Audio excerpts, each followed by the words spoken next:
आणि अमित शहा आमच्या घराणेशाहीवरती बोलतायत। उद्धव ठाकरेंना त्यांच्या मुलाला मुख्यमंत्री करायचं होतं म्हणून त्यांनी भाजपाशी युती तोडली। अहो अमित शहाजी, माझ्या मुलाला मुख्यमंत्री करायचं असेल तर ही जनता करेल, तुमच्या आशीर्वादाची मला अजिबात गरज नाहीये। काही दिवसांपूर्वी आपले माननीय पंतप्रधान इथे आले होते असं म्हणतात वर्ध्याला। अरे आहे ना, मी तुमच्या सोबतच आहे, तुमचाच आहे मी। वर्ध्याला आले होते आणि एक अभंग म्हणून गेले, कारण चैत्य एकादशी होती। त्याने अभंग म्हटला, रूप पाहता लोचनी सुख झाले हो साजनी।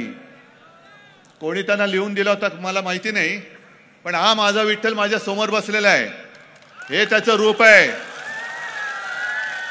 आणि मोदीजी याचं रूप बघा आणि हा आनंदात आहे की ते बघा, आणि याचं सुख पहिलं बघा, तुमचं सुख नंतर बघा। आजपर्यंत आम्ही 10 वर्ष तुमच्या सुखासाठी झटलो आणि पदरामध्ये धोंडे पडले।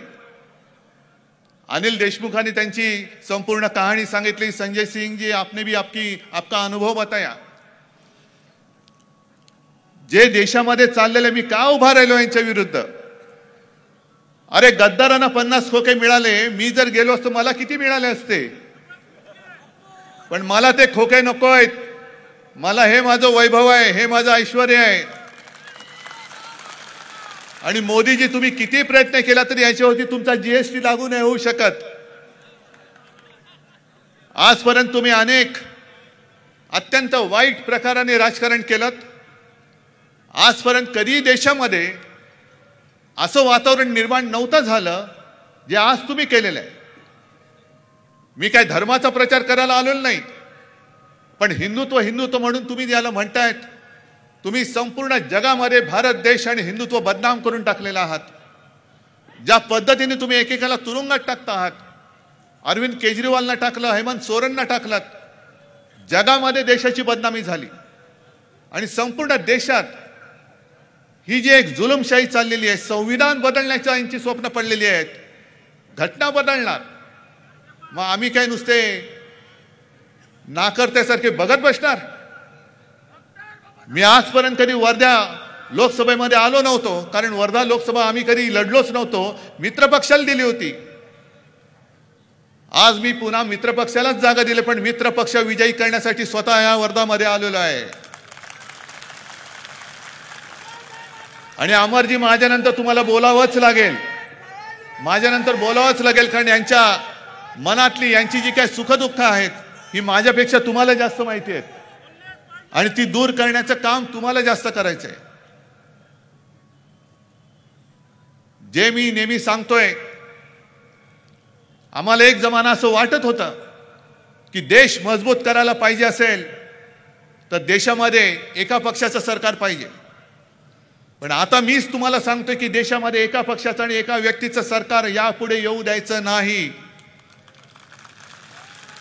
कारण संमिश्र सरकार जी होती, अटलजींनी उत्तम सरकार चालवलं, मनमोहनजींनी उत्तम सरकार चालवलं, नरसिंह रावांनी उत्तम सरकार चालवलं, आणि त्याच काळामध्ये देश पुढे गेला।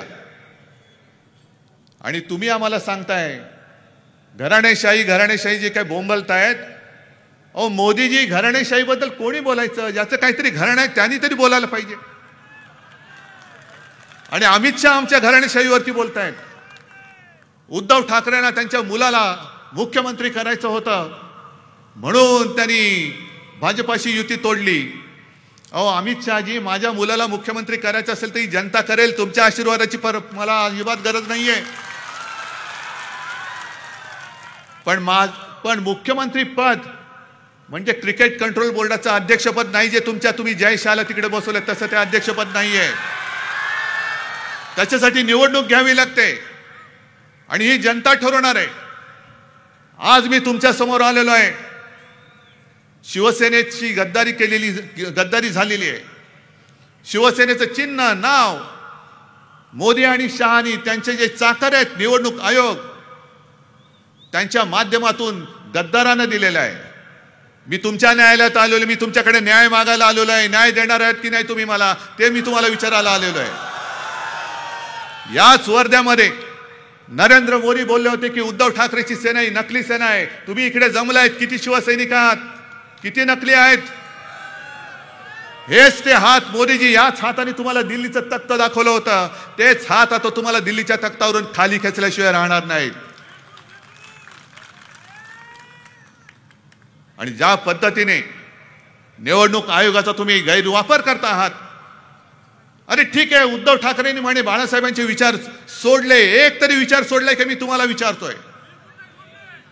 जो जो माझ्या महाराष्ट्राच्या हिताच्या आड येईल त्याला आडवा केल्याशिवाय राहणार नाही, हे बाळासाहेबांची शिकवण घेऊन मी पुढे चाललेलो आहे.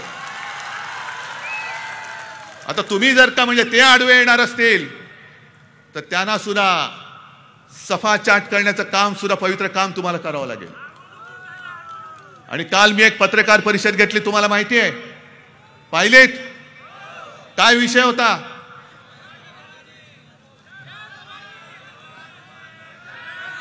जरा मोठ्याने. संजय जी, मैं आपको बताना चाहता हूं, ये राम का नाम लेकर सब जगह पर भगवान के नाम पे दे दे बाबा करके घूम रहे, वोट दे दो, भगवान के नाम पे दे दो. अरे आम्ही सुद्धा जय श्रीराम बोलतो, आम्ही सुद्धा बजरंगबली की जय बोलतो.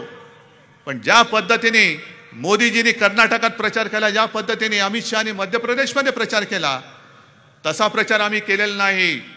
आम्ही आमच्या कामाच्या जोरावरती मत मागत असतो. आणि काल यांचा जो महाराष्ट्र द्वेष आहे, अरे ठीक आहे, तुम्ही उद्धव ठाकरेंना संपवायला निघालात, तुम्ही शरद पवारांना संपवायला निघालात, पण तुम्ही आमच्या दैवतांना सुद्धा त्यांची नावं पुसायला निघालात.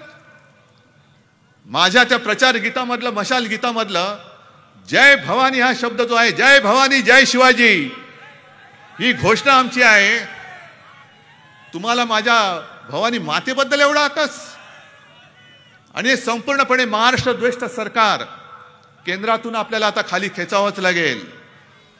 मोदी सगळीकडे फिरतायत, अमित शहा सगळीकडे फिरतायत, सगळीकडे जय श्रीरामचा नारा देत आहेत. बरोबर आहे, कारण त्यांचं आता कसं चाललंय, आम्ही जातो आमच्या गावा, आमचा राम राम घ्यावा, हे त्यांचं चाललेलं आहे. गावी चाललेत. माझ्या महाराष्ट्रामधले येणारे आणि असणारे उद्योग तुम्ही गुजरातला घेऊन गेलात. माझ्या विदर्भामध्ये बेकारी वाढते, शेतकऱ्यांच्या घरामध्ये. म्हणजे मला तर आश्चर्य वाटतं की अनेक वेळा मी शेतकऱ्याच्या बांधावर गेलो तेव्हा शेतकरी मला विचारतो की उद्धवजी, आमच्या घरामध्ये खायला दाणा नाहीये.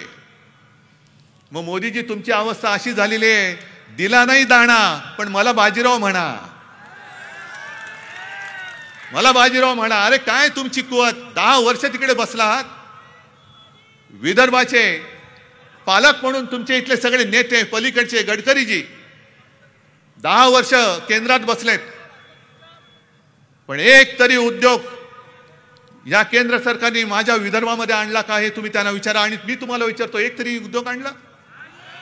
सगळे उद्योग गुजरातला, सगळे उद्योग गुजरातला. मग उद्योग गुजरातला घेऊन जात असाल तर मोदीजी, आता वेळ आली, तुम्ही सुद्धा गुजरातला परत जा, परत जा. आणि म्हणून तुम्हाला सगळ्यांना एकच सांगतो की या वेळेला कोणत्याही परिस्थितीत अमर काळे इथून निवडून आलेच पाहिजेत.